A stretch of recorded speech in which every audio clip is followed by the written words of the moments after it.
Eu nem cumprimentei os irmãos. Graça e paz. Amém. Da parte do Senhor Jesus, o nosso Cristo, aquele que se fez carne, nasceu, habitou entre os homens e morreu, mas ressuscitou ao terceiro dia e hoje vive e vive para sempre. Amém? É no nome dele que nós estamos aqui e para dar glória e louvor ao nome dele. Amém, queridos? Glória a Deus. A pastora Cássia não está aqui hoje. Ela torceu o pé, aprendendo a andar ainda, lá na conferência, desde o primeiro dia, na primeira palavra. E andou durante esses dias todos. Quando foi hoje, ela já chegou com o pé bem inchado e bem sentindo dor. Eu imagino que ela está sentindo muita dor, porque para mulher sentir dor é um negócio com muita dor. Homem não. Homem, ele sente uma dorzinha de cabeça e ele acha que o mundo vai acabar. Se o homem menstruasse, ele ficava 3 dias morto. Homem, quando dá uma gripe nele, ele fica de cama, pensa que vai morrer, perigoso de querer ir para o UTI. Mulher não, mulher está gripada, está trabalhando, fazendo comida, arrumando tem. Homem não, homem. Às vezes fizeram um aparelho para passar a dor para o homem. E aí o homem colocou esse aparelho na hora do parto da mulher. Na primeira contração ele morreu, nem viu o menino nascer. Mais ou menos por aí. Bom, eu ia contar uma história engraçada para começar aqui, mas já contei uma. Então, você quer que eu conte outra? Tenho aprendido a fazer isso, fazer um quebra-gelo no culto, quando eu vou ministrar. Por quê, pastor? Para mostrar para as pessoas que eu não estou vindo trazer uma palavra religiosa. Eu estou vindo para trazer uma palavra que é alegre, que é feliz. O nosso Deus, a Bíblia Sagrada diz que ele é bendito, e a palavra bendito é Macários, e a palavra Macários é feliz. O nosso Deus é um Deus feliz de ter você como filho dele. Amém? A história que eu peguei é a história do gerente de vendas, que recebeu a seguinte mensagem de um dos seus vendedores, aqui de Minas Gerais, o vendedor dele: seu Gomes, o cliente de Belzonte pediu mais 400 peças. Faz favor, toma as providências, abraço Nirso. Depois de 1 hora ele recebeu outra mensagem no WhatsApp dele: seu Gomes, os relatórios de venda aí vai chegar atrasado porque estou fechando umas vendas. Temos que mandar 3.000 peças amanhã. Amanhã eu estou chegando, abraço Nirso. No dia seguinte, outra mensagem: seu Gomes, não cheguei por causa de que vendi mais 10.000 peças em Beraba.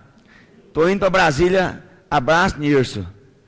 No outro dia: seu Gomes, Brasília fechou 20.000 peças, vou para Florianópolis. E de lá para São Paulo, no avião das 7 horas, abraço Nirso. E isso aconteceu o mês inteiro.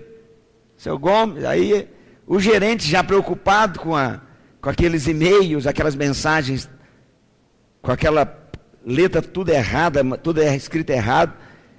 Ele então levou ao presidente da empresa a respeito do vendedor, para que ele tomasse as providências, porque o presidente era um homem muito preocupado com o desenvolvimento da empresa e também com a cultura dos funcionários. E aí então, atentamente o presidente ouviu o gerente e falou: deixa comigo que eu vou tomar as providências necessárias. E ele tomou as providências necessárias. Ele redigiu de próprio punho um aviso e afixou no mural da empresa, juntamente com as mensagens impressas do vendedor. A partir de hoje, nós tudo vamos fazer feito Nirso. Se preocupar menos com a maneira de escrever e vender mais. Assinado o presidente. Eu fiquei lendo essa história, fiquei imaginando, se nós vendermos muito e ainda falarmos um bom português, vai ser a glória, amém? Quanto à palavra de hoje, eu tenho uma dupla missão para com vocês hoje. Eu preciso de ministrar uma palavra, de novo, uma palavra muito simples para você ouvir. Mas eu não quero ministrar essa palavra somente para você ouvir. Eu quero ministrar essa palavra para causar em você um impacto da parte de Deus, para você ver a linda história de amor que Deus escreveu a respeito de você. Diga glória a Deus. A gente tem a mania de acostumar com as coisas, né? Nós acostumamos com Cristo. Não podemos acostumar com Cristo. Nós devemos reacender a chama. A palavra de Deus diz que um dos levitas lá no templo trabalhava exclusivamente como espivitador. Você sabe o que é um espivitador? Você faz base, o que é um espivitador? Ele ficava com um espeto na mão, uma tenaz, e de tempo em tempo ele ia lá no fogo e mexia no fogo de um lado e do outro, e tirava as brasas mais frias, que estavam mais no fundo, e trazia para cima, e ele espivitava. No goianês, como é que fala quando vai? Tiçar, isso. É atiçar o fogo lá no fogão a lenha. Atiçar o fogo. Menino, atiça o fogo aí, tá parando o fogo, o feijão parou de ferver. A água parou de ferver do feijão. Então, esse entendimento, essa compreensão, ou ouvir a palavra, para mim e para você, precisa ter duas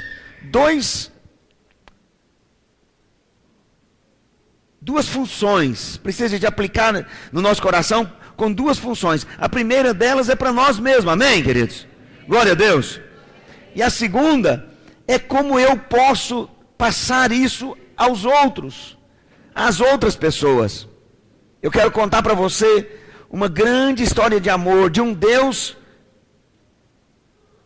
que ele vive perdido de amor pela humanidade. Na Bíblia Sagrada tem a história do filho pródigo. A história do filho pródigo não é a história do filho pródigo. Quando eles foram escrever, o subtítulo tem pouco tempo, não é antigo, tem pouco tempo. O subtítulo, os versículos e os capítulos têm pouco tempo. Quando eles foram escrever os subtítulos, porque os escritores não escreveram os títulos e os subtítulos. Então eles escreveram lá a história do filho pródigo. Foi eles que escreveram, mas Jesus não contou a história do filho pródigo. Jesus contou a história do pai pródigo. Porque o filho pródigo é aquele que gastou muito dinheiro. Mas na verdade, quem era pródigo na família não era o filho. Quem era pródigo era o pai, que gastou muito amor e ainda tinha muito mais amor para dar. Amém? Esse entendimento, esta compreensão, nós precisamos de ter um olhar diferente para a palavra de Deus, um olhar diferente para aquilo que Deus tem para nós e a maneira como Deus nos ama. Agora tem uma moda em Hollywood, muito joia. A moda em Hollywood é filme chamado A Origem. Eu não entendia o que era isso. Aí eu fui, o que é esse negócio de A Origem? Aí eu fui ver. Aí um dos momentos que eu compreendi foi quando lançou o primeiro filme dessa série nova do Planeta do Macaco. A história do Planeta dos Macacos, né? Essa série nova agora do César. Eu gosto desses filmes. E ele está na terceiro filme, né? O terceiro agora que está passando. Muito joia. Retrata até coisas da Bíblia. Eu assisto pensando na Bíblia. E aí o primeiro filme era A Origem. Aí os mais novos não sabem o que é isso. Só os mais velhos sabem o que foi o primeiro filme, O Planeta dos Macacos. Não adianta fingir que você não viu, não. O primeiro filme, O Planeta dos Macacos, só tinha macacos. E eles vestiam de roupa normais como seres humanos. E eles tinham alguns seres humanos que alguns trabalhavam para eles, e outros eram escravos deles. Aliás, uns trabalhavam como amigos e os outros já eram escravos deles, seres humanos. Aí eles lançaram o filme, depois de muito tempo, A Origem, a história daquele cientista, que o pai dele tinha mal de Alzheimer, aí ele queria curar o pai dele, começou a aplicar aquele negócio do pai dele, para voltar à memória, depois ele fez a experiência no macaco, deu certo, aí começou a fazer no pai dele, e aí o macaco, que ele tinha pego, um macaquinho pequenininho, começou a falar e fazer todas aquelas coisas humanoides, né? E terceiro filme, inclusive, já partiu para outro lado. Agora os seres humanos estão começando a virar macaco, perdendo a fala e algumas outras coisas. Bom, só que eu quero mostrar para você a palavra origem. Então eu quero contar a história de amor de Deus por você, a origem. Como que tudo começou com você. Como que toda a história de Deus começou com você. Amém, queridos? Glória a Deus. Lá em 1 João, no capítulo 3, verso 1. Abra, por favor. 1 João 3, verso 1. Lá diz o seguinte: vede que grande amor nos tem concedido o Pai, a ponto de sermos chamados filhos de Deus. E de fato somos filhos de Deus.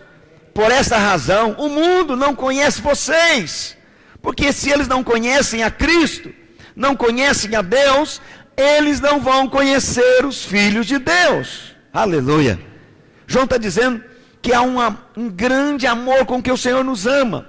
Lembra que eu falei para vocês? Eu quero que vocês tenham hoje revelação do grande amor de Deus por vocês, do entendimento desse amor, de como tudo originou-se. E eu quero que você compreenda que Deus não ama só você. Deus ama o mundo de tal maneira. Lembra João 3,16? Porque Deus amou ao mundo de tal maneira que deu seu Filho único, unigênito, para que todo aquele que nele crê não pereça, mas tenha a presença de Deus na vida dele, ou seja, a vida eterna. Glória a Deus. A vida eterna não é só algo que ele ganhou no sentido de um presente, de um brinde. É o próprio Deus que entrou dentro dele, ou entrou dentro do homem, e quando o próprio Deus entra dentro do homem, então a partir daquele momento, o homem se tornou como Deus. Ele não tem a divindade para ser adorada, mas ele tem a divindade no sentido de que ele tem a natureza de Deus. Aliás, a palavra santificação, ou ser santo, é esse entendimento. A santificação, ser santo, não é uma característica ou uma performance do seu caráter de alguém tão puro que parece com Deus, mas é o DNA, é o ácido deoxirribonucleico de Deus na sua vida. Amém? Leia esse DNA. Então, é essa verdade, ou seja, Deus fez você agora ter a natureza dele. Por isso você é santo. Ele é 3 vezes santo. Santo, santo, santo. Nós somos santo. Ou seja, nós recebemos a natureza dele. Foi isso que aconteceu também com Abraão. Abraão antes se chamava Abrão. E Deus então encontra-se com Abrão, faz uma aliança com Abrão, e Abrão agora recebe uma parte do nome de Deus. Ele recebeu a letra Aleph, que é o fôlego de vida. Aleph foi a mesma coisa que Deus colocou na narina de Adão, o Aleph, o sopro de Deus. E então ele recebeu a primeira letra, por isso que ficou Abraão. Então todas as vezes que você fala Abraão, você está falando o nome de Deus misturado ao nome de Abraão. Por isso a Bíblia Sagrada diz que agora ele é o Abraão, filho de Deus. Ele é o pai da fé. E quando você vai falar o nome de Deus, alguém pergunta, que Deus? Aí você diz, o Deus de Abraão. Ou seja, foi feita uma aliança, uma mudança. Sabe, querido, por isso eu oro para que o Espírito possa ativar o seu coração a respeito desse amor dele, dessa graça dele derramada para você, para que você então possa também saber como você pode passar isso às outras pessoas que nós vamos ter agora no dia 22, 23 e 24 de setembro, o nosso encontro com Deus. Você não consegue fechar uma inscrição se você não tiver um entendimento de quanto Deus ama o ser humano na terra. Você não consegue, porque se você chegar perto dele, qualquer coisa que ele falar para você, você fala, tá bom. Mas se você compreender que a alma dele está sedenta por Deus, está desejosa por Deus, então você vai ter uma outra maneira de abordar ele, de falar do amor de Deus para ele, de mostrar a linda história de amor de Deus Pai, com ele como humanidade, como ser humano. Glória a Deus. esse entendimento. Eu não estou mandando você amar o não crente. Eu estou falando para você, deixe Deus amar o não crente através de você. Deixa Deus olhar para ele através dos seus olhos.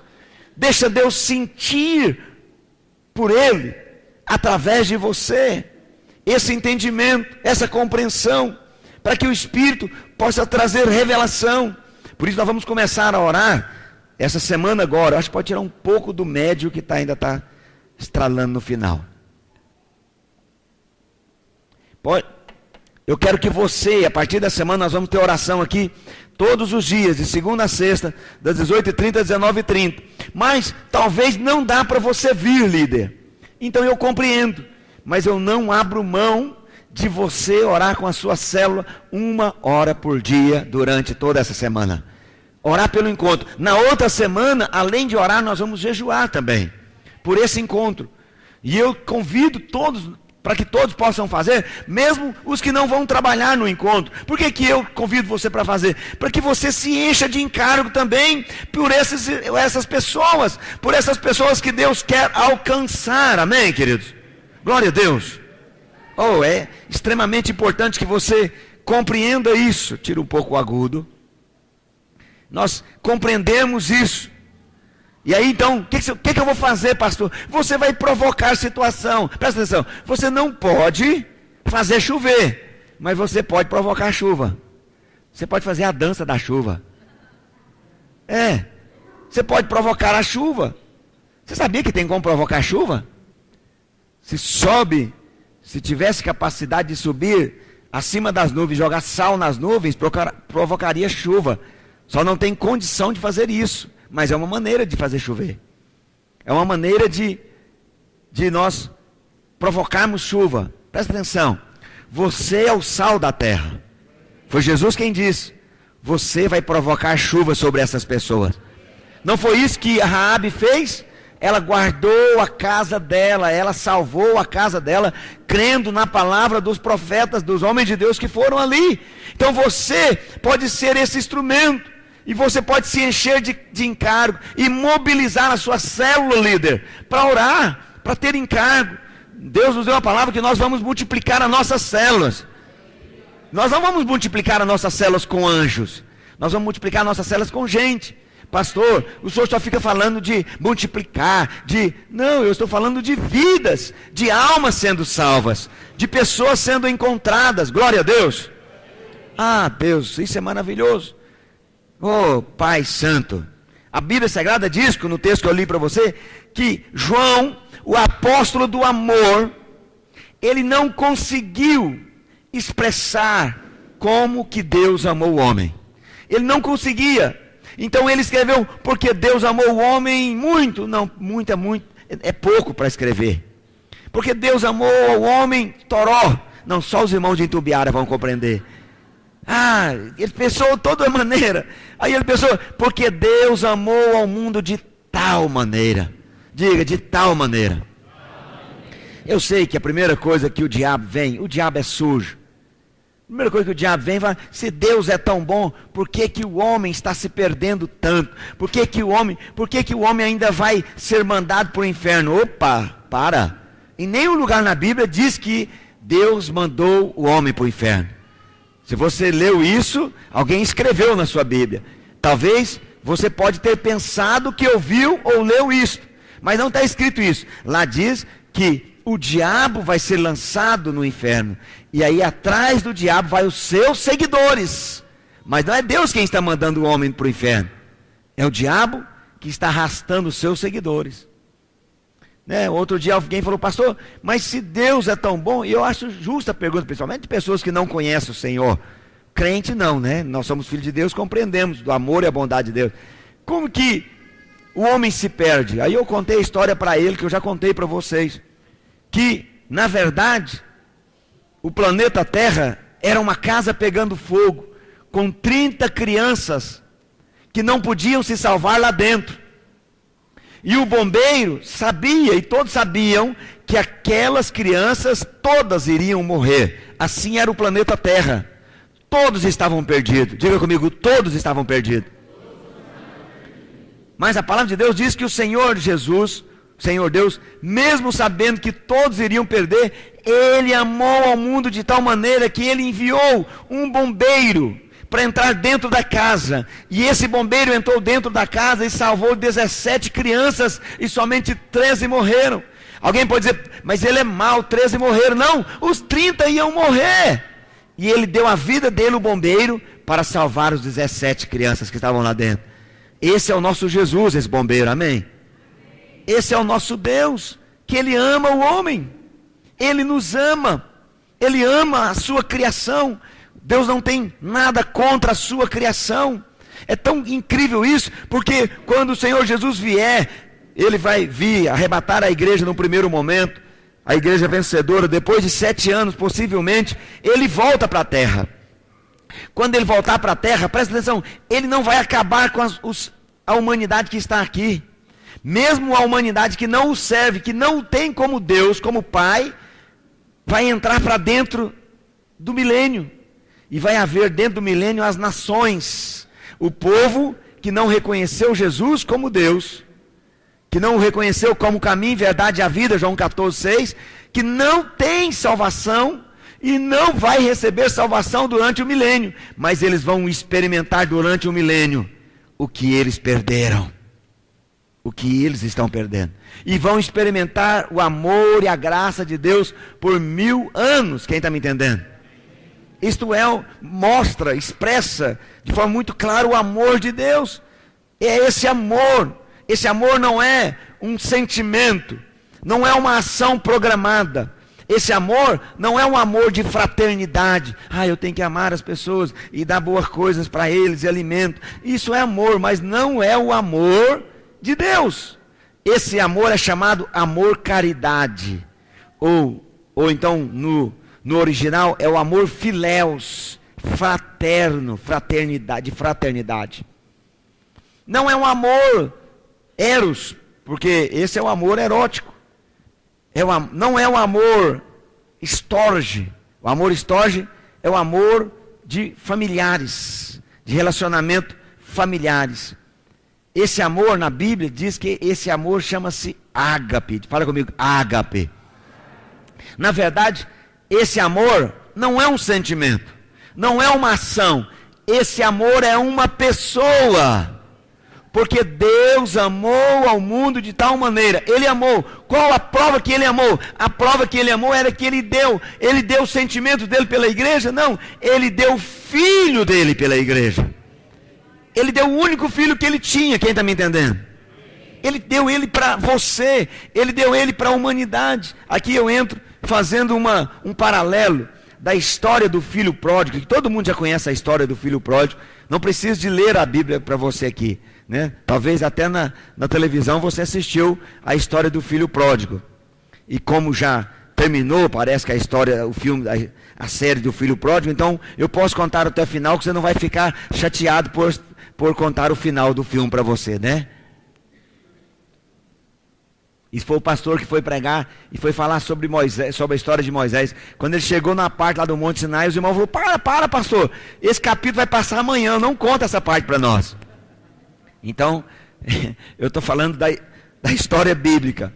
Esse amor, na verdade, é uma pessoa, é Jesus, 100% Deus, 100% homem. E mesmo sendo Deus, Ele não usurpou ser igual a Deus. Isso está escrito em Filipenses 2, verso 6. Essa história de amor, como eu falei, é a mesma história de amor que está lá no livro de Lucas, no capítulo 15, verso 11 até o verso 32. A história do filho pródigo. Presta atenção. O jovem estava com o seu pai. O jovem convivia com o seu pai. Ele era o filho mais novo e tinha um filho mais velho. O homem era muito rico. Esse homem representa Deus. E esse jovem, ele simplesmente chega perto do pai dele e fala, pai, eu quero a minha herança. Presta atenção, pensa bem comigo. O que é um filho falar para o pai em vida que ele quer herança? Ele está dizendo, para o senhor, para mim, o senhor está morto. O senhor não tem nenhum valor para mim. É isso que ele estava dizendo. Era isso que ele estava expressando. A humanidade, queridos, olha aqui, fez isso no Éden. Ele tinha tudo com Deus Pai. Ele tinha tudo, mas ele pediu tudo que ele tinha e ele saiu.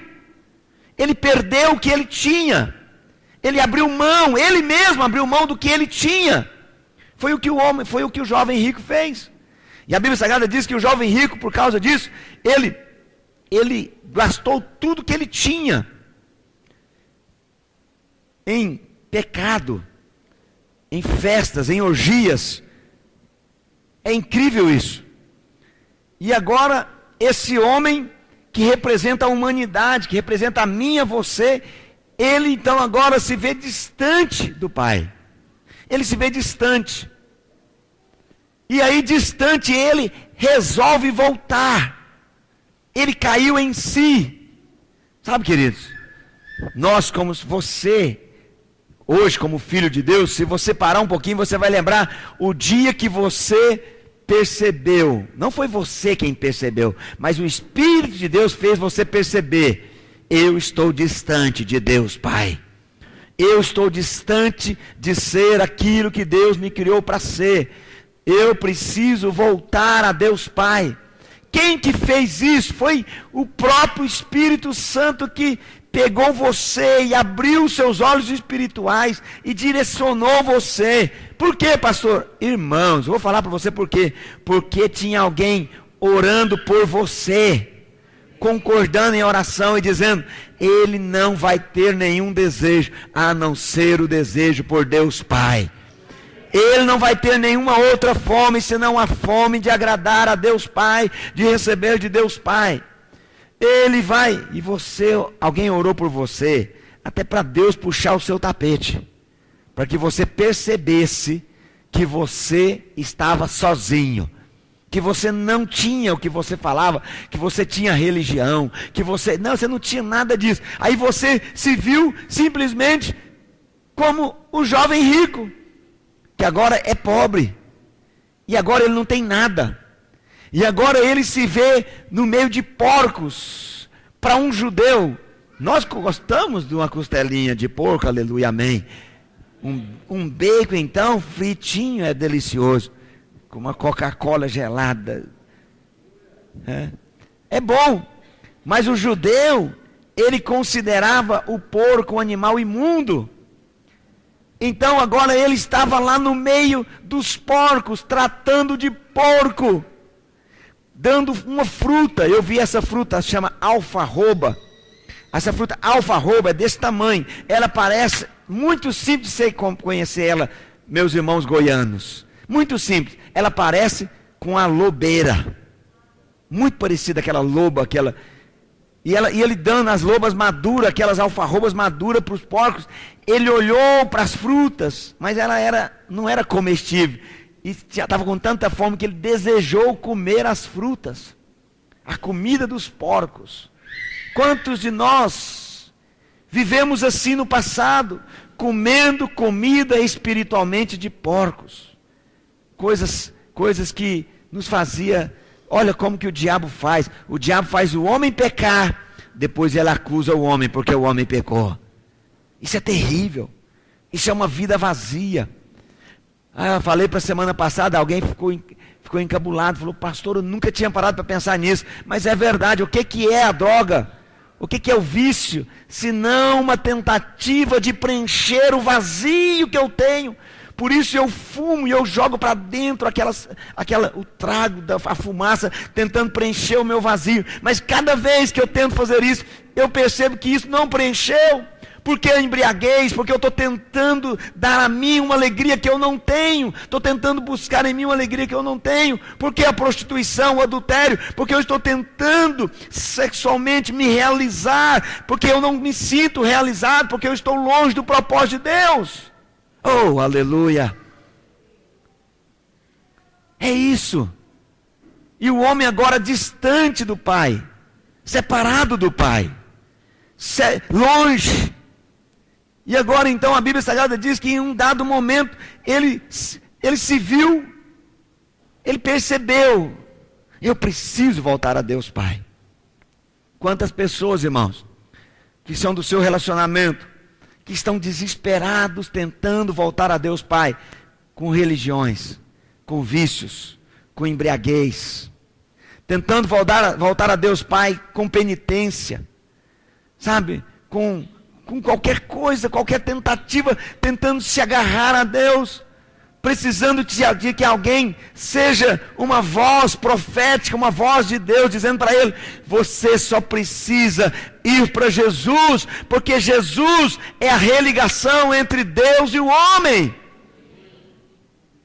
Se nós queremos retornar a Deus Pai, nós precisamos passar por uma autoestrada chamada Jesus. Jesus mesmo se auto-intitulou autoestrada. Ele diz em João 14, verso 6, põe por favor, João 14, verso 6, ele diz: eu sou o caminho, a verdade e a vida. E olha o que ele fala: ninguém vem, olha o que Jesus falando, ninguém vem ao Pai. Ele estava aqui na terra dizendo, ninguém vem ao Pai, por quê? Porque ele era o representante de Deus Pai. Ele podia dizer, ninguém vem ao Pai, como se apontasse para ele, se não for por mim. É isso que ele está dizendo. Quantas pessoas estão tentando se realizar? Você vê casamentos sendo destruídos, presta atenção. Um dos casais, ou o próprio casal, eles estão tentando buscar uma realização fora do casamento, porque eles não têm realização no casamento. A vida deles é vazia. A vida deles é uma vida de desespero. A Bíblia Sagrada diz que ao pecador, a impressão de bem-estar os leva à perdição, à loucura. Quem está me entendendo?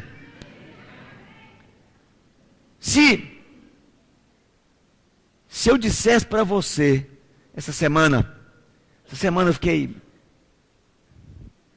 vislumbrado, apesar que não deu tempo de eu ler muita coisa, eu gosto de ler, fiquei vislumbrado, estava conversando isso com o pastor Luiz ontem, a gente tirou um tempo, eu estava conversando, quando foi hoje de manhã, eu ouvi a palavra que ele ministrou, ele citou o que a gente estava conversando, eu falei, pastor, o que é isso que está acontecendo na Lava Jato? O que está acontecendo? Como que um camarada envergonha nós goianos de jeito, né? Mas é Deus movendo, né? Como que ele entrega uma gravação que ele mesmo se incrimina? Ele estava tão bem, você sabe quem estou falando, né? Vou nem falar o nome dele não, aqueles criminosos, dono de frigorífico aí. Aí, como que ele, olha, presta atenção, ele fez uma delação, aí na delação ele estava livre de todos os crimes que ele cometeu, mas não era pouco não, eram muitos crimes, são muitos crimes. E ele ficou livre. E aí então surge algo contra ele. Aí desesperadamente ele pega uma gravação sem editar ela e manda rapidamente para que ele fique livre. Quando manda a gravação, no meio da gravação, ele diz que tem 3 ministros do STF que comem na mão deles, que faz o que eles querem. E ainda põe o nome deles ainda. Eu já sabia que eles eram criminosos também, mas só agora que veio à tona. Aí dá para perceber, né, que o jeito deles. E aí, mas o que você está falando, pastor? O que é isso? Eu falei, pastor Luiz, o que é isso que está acontecendo? Ele falou, já não tem outra coisa, isso é a luz de Deus. Envergonha nós goianos, porque o goiano bobo vai preso e vai ficar muito tempo na cadeia agora. Toda a riqueza dele não vai resolver nada. E vai para um lugar muito frio e vai fazer delação ainda. Senti muito frio. Eu fiquei pensando, falei para ele, pastor, o que está acontecendo? Ele falou assim, isso é Deus. Você fala, pastor, por que você está falando isso? Vou falar para você. Né? O outro que foi solto 2 vezes por um dos ministros criminosos, bandido também, foi pego com 51 milhões de reais na casa dele. Ele alugou um apartamento para guardar dinheiro. 51 milhões de reais. Você sabe o que é esse dinheiro? 51 milhões de reais, não sei quantas malas cheias de dinheiro. Não podia nem morar ninguém lá, porque tinha tanto dinheiro que não tinha como andar. Olha aqui.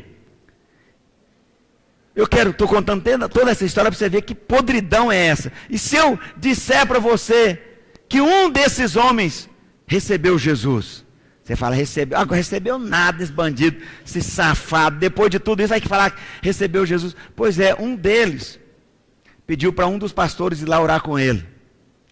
Aí o pastor Luiz falou para o pastor, falou para ele, não coloque o nome dele, porque deixa ele o dia que ele quiser testemunhar, mas você não fala o nome dele. Pediu para ir lá orar com ele, estava arrependido, chorando, recebeu Jesus chorando. Você fala, mas todo mundo recebe mesmo nessa hora.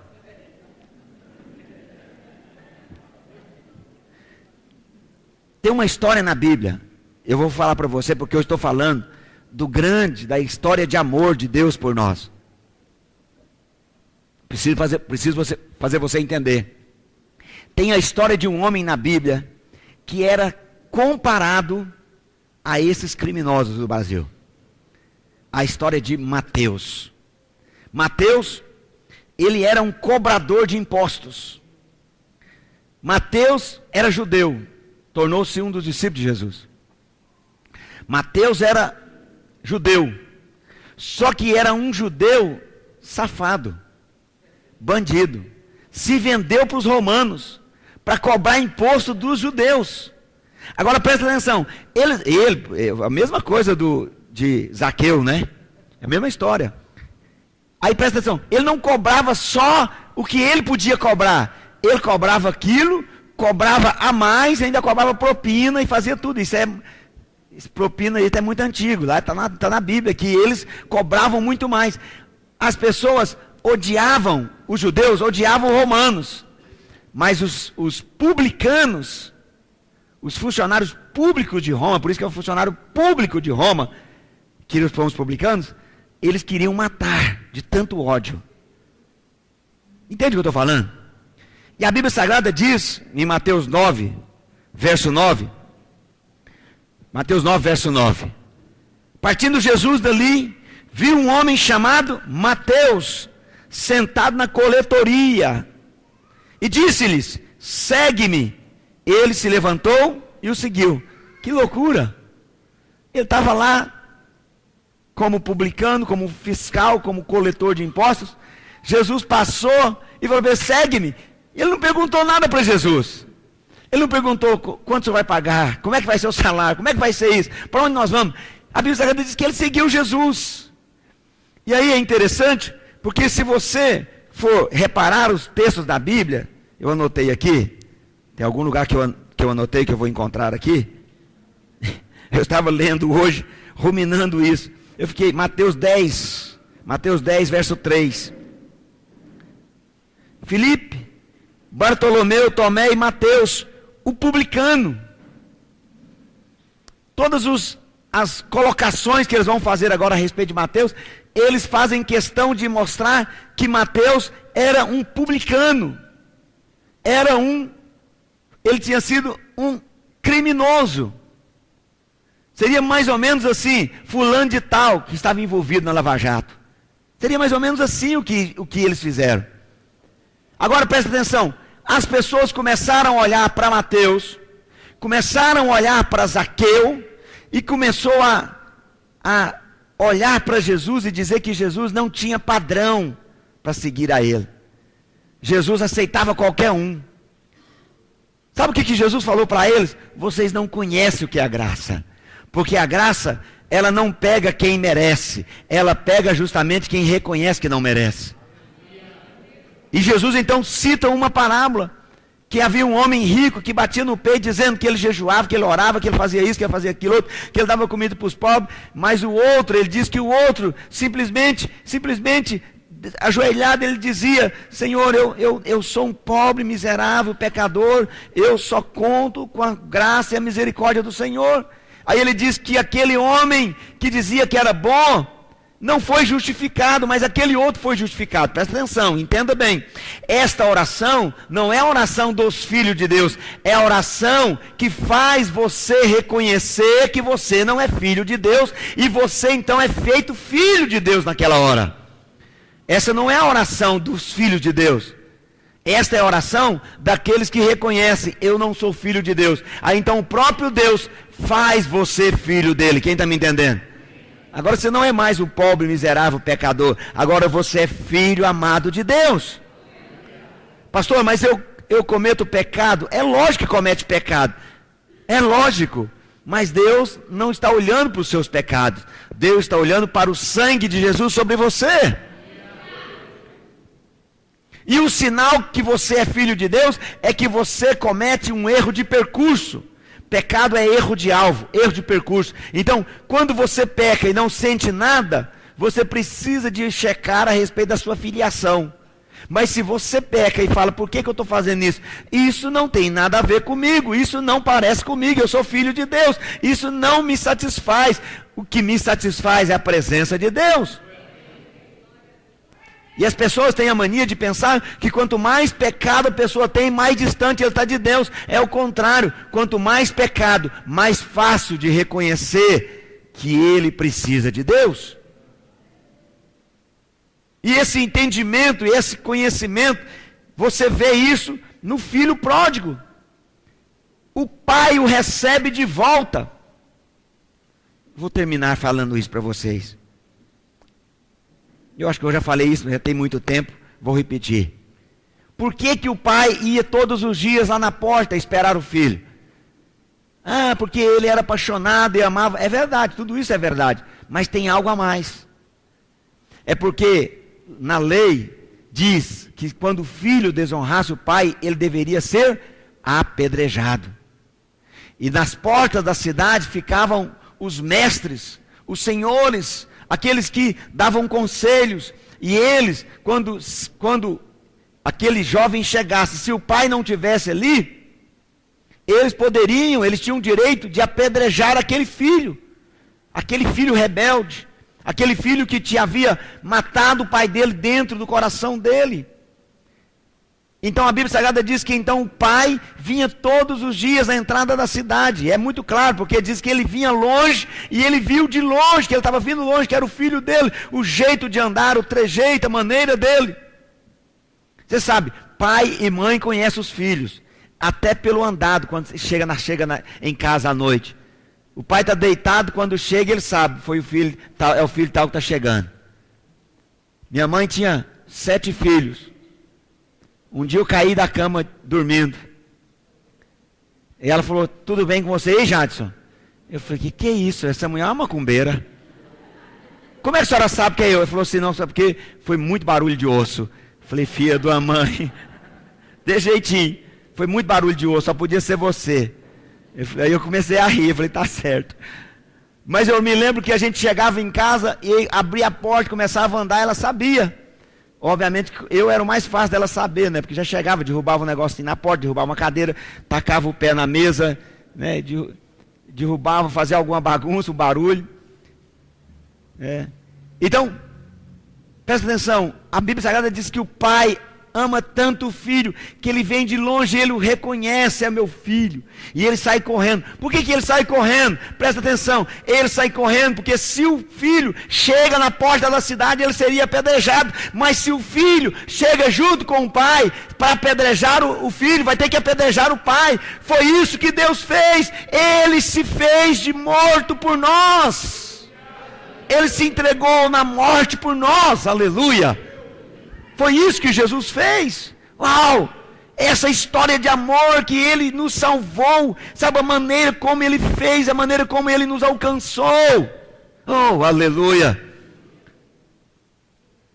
Normalmente um judeu, um mestre oriental, ele não corre. Por quê, pastor? Vou explicar para você. Porque ele usa vestes. Para ele correr, ele tem que levantar a veste. Para ele levantar a veste, ele vai mostrar as suas partes íntimas. Normalmente ele não corre, mas a Bíblia Sagrada diz que aquele homem correu. Eu imagino que ele levantou as suas vestes e não importou de expor a sua nudez. Não foi isso que Deus Pai fez por nós. Talvez você não saiba disso, mas Jesus não foi crucificado com uma fraldinha, pedacinho de pano. Ele foi crucificado nu. Por isso ele era crucificado fora da cidade. Porque as crianças não iam. E ele ficava nu. Expôs a sua nudez. Foi isso que Deus Pai fez por nós. Foi essa maneira que Ele amou você. É essa maneira que Ele amou estas pessoas pelas quais você vai orar nesses dias, pela salvação deles, para que eles possam ter um encontro com Deus. Esse ano nós vamos fazer 2 encontros com Deus, nesse sentido dessa estrutura. O primeiro foi no segundo semestre, e agora é o segundo encontro com Deus. É a sua oportunidade de levar as pessoas a ter um encontro com Deus, a receberem salvação, amém, queridos? para as pessoas compreenderem, receberem, entenderem esse amor de Deus. Esse Deus, Ele ama o ser humano em todas e quaisquer situações.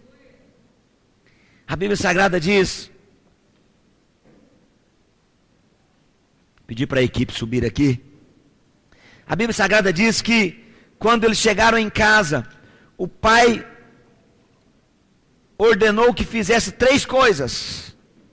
Primeira, ele mandou matar o novilho cevado. O que ele mandou fazer a primeira coisa, queridos? Então vamos compreender aqui, vamos entender. Matar o novilho que estava sendo cevado. Estava engordando, quem está me entendendo? Estava na engorda. Mas ele não disse, vai lá e mata um novilho cevado. Ele diz, vai lá e mata o novilho cevado. Desde o dia que o pai saiu, que o filho saiu, o pai mandou engordar o bezerro, para o dia que ele voltasse. Esse bezerro representa Jesus, que morreu pelos perdidos, pelos pecadores, pelos rebeldes. É Jesus. A Bíblia Sagrada diz que ele mandou colocar uma roupa nele. Uma roupa, uma sandália e um anel. O que é isso, pastor? Presta atenção. A roupa fala da salvação que Deus nos vestiu. Ele nos vestiu de Jesus Cristo.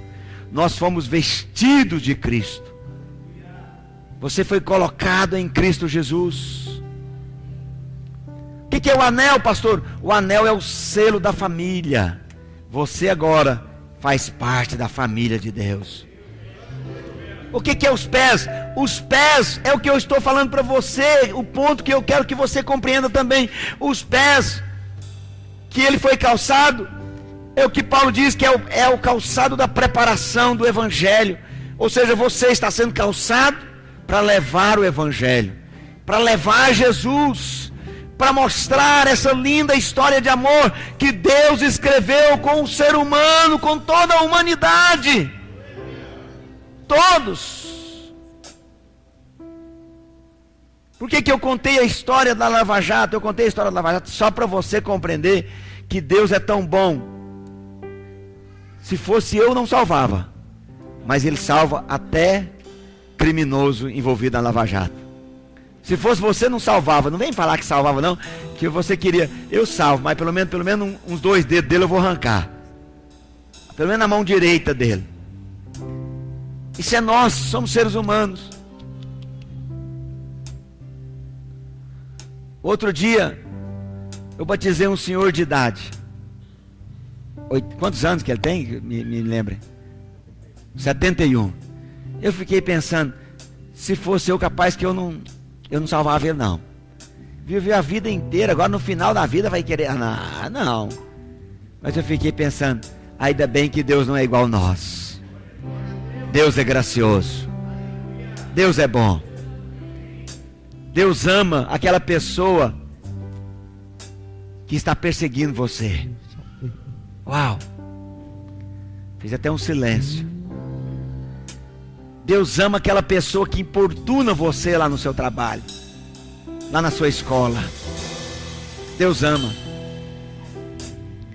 E talvez a única maneira dele experimentar esse amor é se você usar o calçado da preparação do Evangelho, ir até ele e contar a linda história de amor que Deus escreveu a respeito dele. Oh, o Senhor ama. Ele ama. A palavra de Deus diz que Ele nos amou primeiro. Ele nos amou primeiro. 1 João 4,19 diz que nós o amamos porque Ele nos amou primeiro. Oh, Espírito Santo de Deus.